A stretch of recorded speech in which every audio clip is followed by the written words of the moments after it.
Welcome back to 10 Slide Info.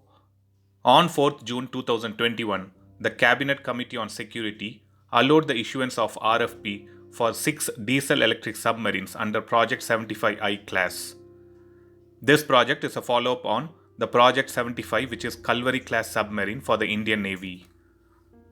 Out of 5 shipyards who were the initial contenders for this project, finally the Cabinet Committee on Security allowed the issuance of RFP for the 6 submarines to both Mazagon Shipyard Limited and L&T shipyards. The above two selected Indian shipyards, which is MDL and L&T, will submit the joint bids with 5 foreign shipyards, and the foreign manufacturers shortlisted are the Germany's TKMS, Russia's Rosporon Expert, Spanish Navantia, France Naval Group, and South Korea's Daewoo Shipbuilding and Marine Engineering. Under the SP model, an Indian strategic partner will tie up with a foreign original equipment manufacturer to establish the production facilities in the country for indigenously manufacturing these defense systems. This batch of 6 submarines are going to be built at a cost of approximately 43,000 crores. The Mazagon Dock Limited is already busy in manufacturing the Kalvari class submarine, which is a class of diesel-electric attack submarines based on the Scorpion class submarine being built for the Indian Navy. The submarines are designed by French Naval Defense and Energy Company, which is DCNS, and are being manufactured by Mazagon Dock Limited in Mumbai.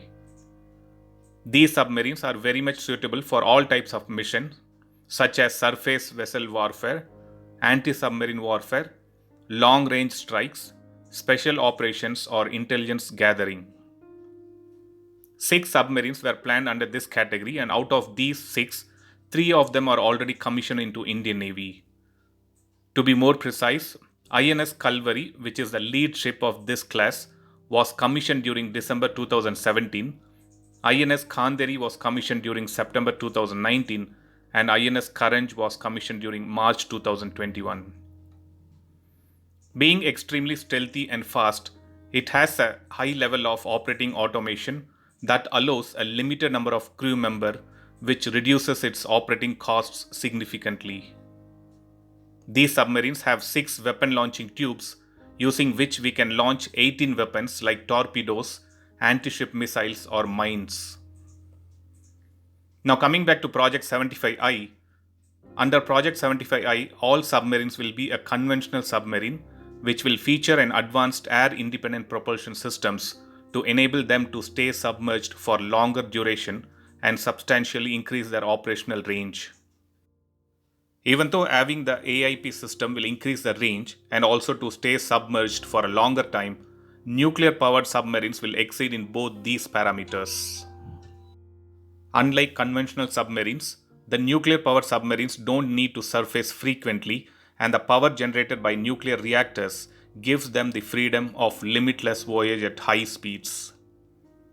Conventional submarines, on the other hand, runs on batteries that have to be topped up periodically by rising to periscope depth. Even though this can be seen as a disadvantage, conventional submarines have their own advantage as well. These types of submarines are much cheaper than nuclear submarines since their hull is smaller and they can maneuver well in shallow waters and perform very well in combat zones. So let us now wait for the final confirmation on which 2 foreign vendors will join with MDL and L&T shipyards and start building these most awaited submarines.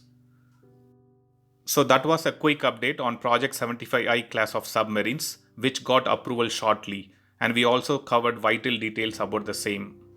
Thanks for watching. I'll upload another video with a new defense update or an aviation update later. Please do subscribe my channel and hit the bell button next to it, and also feel free to leave a comment in the comment section. Thank you.